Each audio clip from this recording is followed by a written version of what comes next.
আমরা চাই এমন একটি জেনারেশন গড়ে উঠুক যারা জ্ঞান চর্চায়, কোরআন চর্চায়, ইলিম চর্চায় শক্তিশালী হবে, ঈমান, তাকওয়া ও আকীদায় শক্তিশালী হবে এবং শারীরিকভাবে শক্তিশালী হবে। 10 মিনিট ফুটবল বা 10 মিনিট একটু খেললে আমরা নিজেকে ক্লান্ত হয়ে যাই।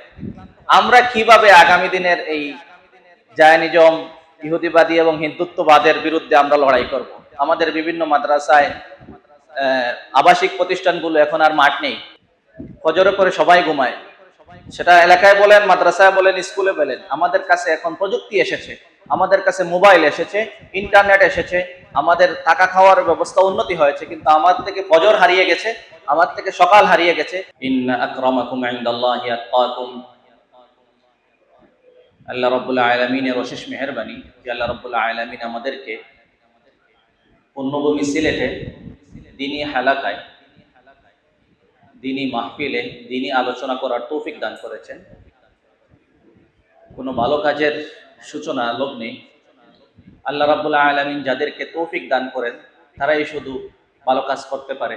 রাসূলুল্লাহ সাল্লাল্লাহু আলাইহি ওয়াসাল্লাম বলেছেন, ইযা আরাদাল্লাহু বিআবদিন খায়রান ইউওয়াফিকুহু খায়রান।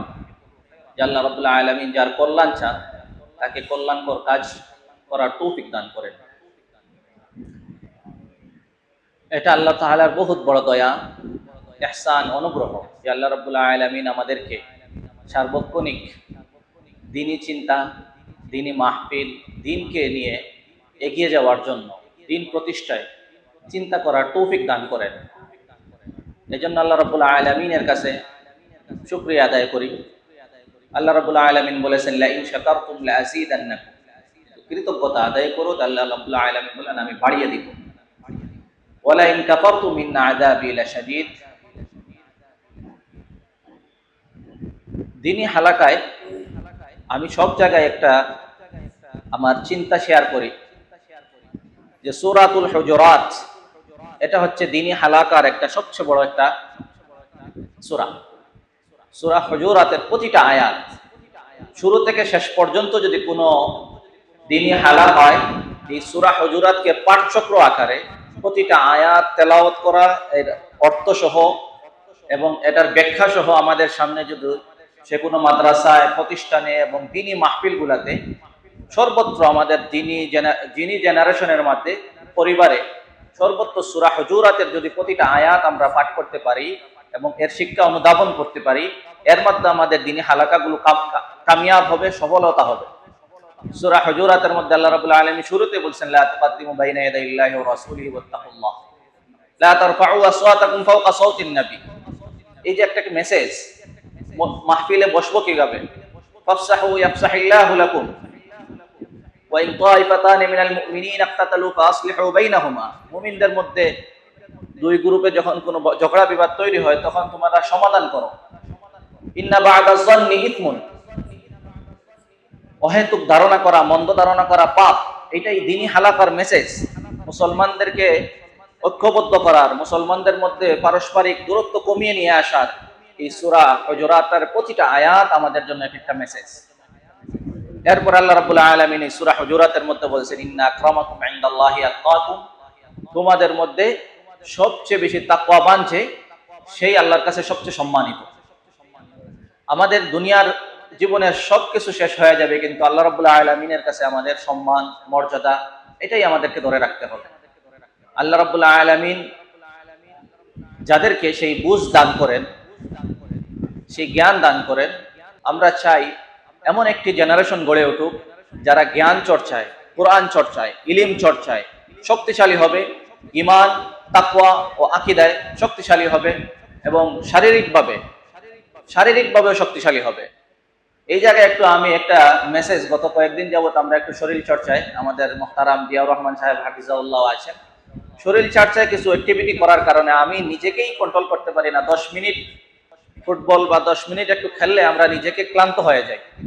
আমরা কিভাবে আগামী দিনের এই জায়নিজম, ইহুদিবাদী এবং হিন্দুত্ববাদের বিরুদ্ধে আমরা লড়াই করব? আমাদের বিভিন্ন মাদ্রাসায়, আবাসিক প্রতিষ্ঠানগুলো এখন আর মাঠ নেই। ফজরের পরে সবাই ঘুমায়। সেটা এলাকায় বলেন, মাদ্রাসায় বলেন, স্কুলে বলেন। আমাদের কাছে এখন প্রযুক্তি এসেছে, আমাদের কাছে মোবাইল এসেছে, ইন্টারনেট এসেছে, আমাদের থাকা খাওয়ার ব্যবস্থা উন্নতি হয়েছে, কিন্তু আমার থেকে ফজর হারিয়ে গেছে, আমার থেকে সকাল হারিয়ে গেছে। সকালে আল্লাহ রাব্বুল আলামিন বারাকাহ নাজিল করেন, সকালের আবহাওয়াটা আমাদের জন্য স্বাস্থ্যের জন্য সুন্দর, স্বাস্থ্যের জন্য উপকারী, কিন্তু আমাদের সুস্বাস্থ্য হারিয়ে যাচ্ছে আমাদের কাছ থেকে। এই সব কিছু রাব্বুল আলামিন আমাদের কাছ থেকে আমাদেরকে নিয়ামত হিসাবে দিয়েছেন, কিন্তু এই নিয়ামতগুলো আজকে আমাদের কাছে চলে যাচ্ছে। আবাসিক মাদ্রাসা ছাত্ররা ঘুমাচ্ছে, প্রত্যেকটা মাদ্রাসায় গিয়ে দেখেন আপনি ঘুমাচ্ছে, ফজরের পর ঘুম, কোনো শারীরিক অ্যাক্টিভিটি নাই। সেই মাদ্রাসা হোক আর জেনারেল স্কুলে হোক, সব জায়গায়। কিন্তু আমাদের যেহেতু আগামী দিনের আমাদের লড়াই হবে, আমাদের পার্শ্ববর্তী জায়গা থেকে এখনই হুঙ্কার চলে আসতেছে, সিলেট চট্টগ্রাম অলরেডি দখলের হুমকি চলে আসতেছে। আমাদের দেশে আমরা কোনো রাজনৈতিক এমন কোনো দল নাই, ইসলামিক দলও নাই, কোনো আলেম ওলামার একটা বক্তব্য পাওয়া যাবে না হিন্দুত্ববাদের বিরুদ্ধে। আমরা সাম্প্রদায়িক সম্প্রীতির জন্য আমরা এখানে মেসেজ দেই, আমরা মন্দির রক্ষার জন্য আমরা দাঁড়িয়ে যাই, কিন্তু আমাদের বিরুদ্ধে অলরেডি রাজনৈতিক দল দাঁড়িয়ে আছে, তার পিছনে আরো অন্যান্য সংগঠন দাঁড়িয়ে আছে। সেই জায়গায় আমরা এখনো ঘুমিয়ে আছি। আল্লাহ রাব্বুল আলামিন আমাদেরকে জাগ্রত করার জন্য বারবার মেসেজ করছে, যে জাতি ফজরের পরে ঘুমায়, ফজরের পরে ঘুমায়, এদের কোনো কল্যাণ নেই বলে দিয়েছেন আল্লাহ রাব্বুল আলামিন। এবং কোরআনে কারীমে হাজারো জাতি ধ্বংস হয়েছে, শত শত জাতি ধ্বংস হয়েছে, সবগুলোর আয়াত দেবেন ওয়াসসুবহ ফাসবাহু জাসিমিন ফাসবাহু ফি দিয়ারিহিম জাসিমিন, মানে সুবহা শব্দ দিয়া, মানে প্রতিটা ঘটনা ঘটছে। কওমে আদ, কওমে সামুদ, কওমে লূত, কওমে শুআয়ব, প্রত্যেকটা খুবই শক্তিশালী ছিল, তাদের অহংকার ছিল, উদ্ধত্ত ছিল, সম্পদের অহংকার ছিল। তাদেরকে আল্লাহ রাব্বুল আলামিন সবাইকে ফজরের টাইমে নিয়ে গেছেন। আল্লাহ রাব্বুল আলামিন সূরা মুলকের মধ্যে বলেছেন, কুল আরাআইতুম ইন আসবাহা মাউকুম গাওরান ফামান ইয়াতিকুম বিমাইন মাইন। সকালবেলা ভোরবেলা যদি উঠে দেখো পানি নাই, তোমাকে কে আছে তোমাকে পানি দিবে? আল্লাহ রাব্বুল আলামিন, হাদিসে আসছে, আল্লাহ রাব্বুল আলামিন রাসূলুল্লাহ সাল্লাল্লাহু আলাইহি সাল্লাম শিখিয়ে দিয়েছেন যে সকালবেলা যদি ভোরবেলা যদি পানি না পান, এখানে আল্লাহ রাব্বুল আলামিন ভোর শব্দটা উল্লেখ করছেন, সকাল শব্দটা উল্লেখ করেছেন। এই সকাল শব্দটার জন্য আল্লাহ রাব্বুল আলামিন সব জায়গায় কোরআনে সকাল উল্লেখ করেছেন, যে ভোরবেলা তোমরা জাগ্রত। আমাদের সামনে যে জেনারেশন আসতেছে, আমরা যে জেনারেশন আমরা রেখে যাচ্ছি, অবশ্যই অবশ্যই এটা বিলিভ করি আমরা যে আমাদের নেক্সট জেনারেশন হিন্দুত্ববাদ এবং ইহুদিবাদের সাথে লড়াই করবে, আর সেই লড়াইটা আমাদের প্রস্তুত করতে হবে আমাদের সন্তানদেরকে। তাই ফজরে জাগ্রত করতে হবে আমাদের সন্তানদেরকে, কারণ আল্লাহ রাব্বুল আলামিন বলেছেন ওয়া কুরআন আল ফাজর ইন্না কুরআন আল ফাজরি কানা মাশহুদা। কুরআন আল ফাজরেই আমাদেরকে একত্রিত হবে, আর এই কুরআন আল ফাজর কানা মাশহুদা, এখানেই ফেরেশতারা আগমন করে। এই ফেরেশতা এবং মানুষের সম্মিলিত প্রচেষ্টায় আমরা ইনশাআল্লাহ এই দেশে আবারও ইসলামের পুনর্জাগরণ তৈরি হবে। অসংখ্য অসংখ্য ধন্যবাদ আজকের দিনী হালকা যারা আয়োজন করেছেন, সাদিক টাওয়ার এবং তার কর্তৃপক্ষ সহ, বিশেষ করে আজকের প্রধান অতিথি শাহেখ আহমদুল্লাহ সাহেব, বিশেষ অতিথি সাইমুন সাদি সাহেব সহ সবাইকে অসংখ্য অসংখ্য মুবারকবাদ জানিয়ে আমাদের সংক্ষিপ্ত আলোচনা এখানে শেষ করছি। ওয়া আখিরু দাওয়ানা আলহামদুলিল্লাহি রাব্বিল আলামিন।